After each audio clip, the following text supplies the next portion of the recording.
comparison time.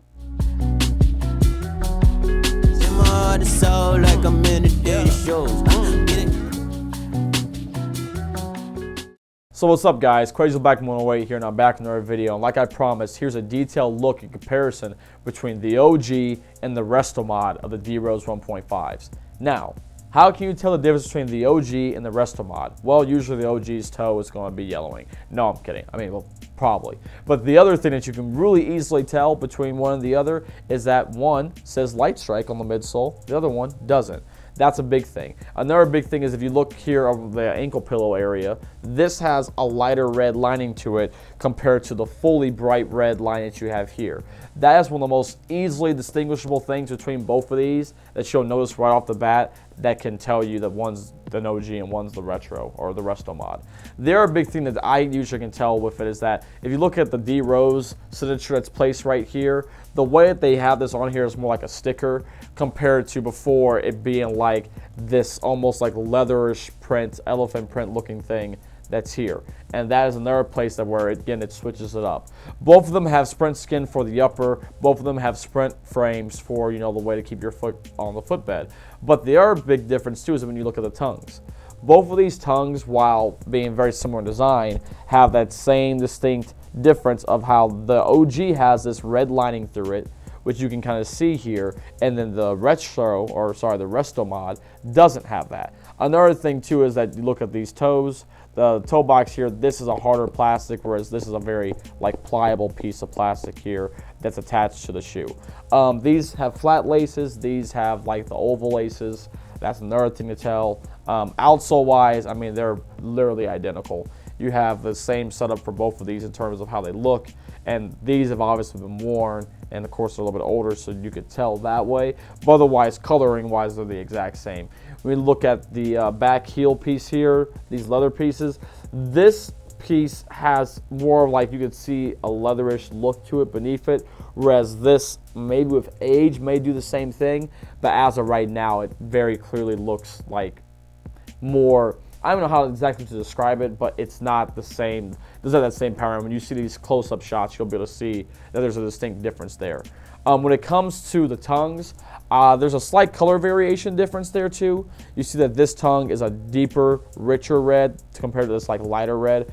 I'm not really offended by it on the Restomod, but I mean, some people may be. It's not something that bothers me. When it comes to the aglets, same thing. These are red like that, but this is more like a maroonish color, which is slightly different. And if I'm not mistaken, at least in my memory, I don't think that's from age either. I think that's just straight up how, when you compare the OGs to the Restomods, it's just how it is. You do still have both the D and the R though here. That's still the same on both of these shoes. No matter if you have the other side of it as well too. It's the same setup there. Style number and color codes, of course, are different, but you know, that's not something that a lot of people are going to look into unless, like, I guess, like, you're trying to find it exactly. One thing I am curious to look into and see, because I actually haven't done it, is the insole inside here. I think the insoles are pretty identical. They may even be the exact same type of insoles what Adidas put on the originals, but I have to look and see to tell. So let's find out together, folks. So this is the original insole. Both insoles do have Derek's signature on there, whether it's the OGs or the retro. And in terms of material, pattern-wise, these are the exact same. Color-wise, they're different. But these actually feel like the exact same type of insoles, which isn't the worst thing. And what's funny is I'm forgetting which one goes in which. Now the black goes in the Restomod though, so I can remember that. If you look inside too on the stroller board, you can see a little bit of difference as well. So what makes, you know, how you can see it, like Light Strike has, there's a lot of looks like ventilation holes throughout the sole, which is different compared to the OG as well. Other slight differences I can tell is that like the materials on the OGs feel a little bit softer, but I think that more comes down to age and wear and tear and, you know, breaking these in. In terms of performance, is there one that's going to perform better? The new one probably will perform better because the Light Strike is going to be a lot more comfortable and a lot more impact protection than the original EVA on here. So I would be curious to see. And the other thing too is I don't think, again, this comes to age, but the sole looks just ever so thicker on the Restomod compared to the OG, and that's because of the light strike. And so yeah, that's pretty much all the differences between the two. There's other small differences as well, like the holes for the laces to go through is a little bit thicker on the thicker on the Restomod and smaller on the OGs.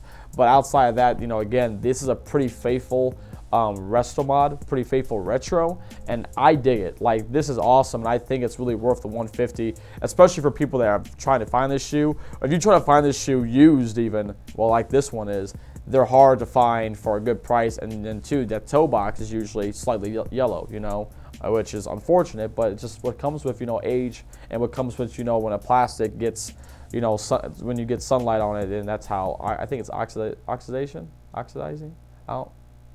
Words are escaping me today, but y'all know what I'm talking about. So yeah, I mean, it's great to have a Restomod of this shoe. I know back when I did the review of these a couple years ago now, everyone was like really excited to see that I had a pair and to see these again. And so I know tons of people are happy to see this shoe back available online to buy, and I'm happy that it came stateside. So I want to give a huge thank you to Adidas for bringing these stateside for the people that want them.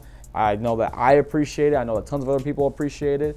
And I can't wait to see what colorways you guys do drop. And for anyone that does want to know this shoe performance-wise, stay tuned. I am able to start playing again now, so I've been easing my way back in. I'm doing physical therapy. I was playing in an old and trusty shoe, the Rose 7s, because I love the boost. I love that ankle protection since I've been trying to ease myself back into play. And then I played in the Son of Shies again this weekend because I'm trying to get my comfort level back there and so I can start trying out other shoes again. Because after that ankle fracture, it's just wasn't the best. So with that being said, I'm looking forward to trying these, I think, this upcoming weekend to give them a shot, and see what I think of them.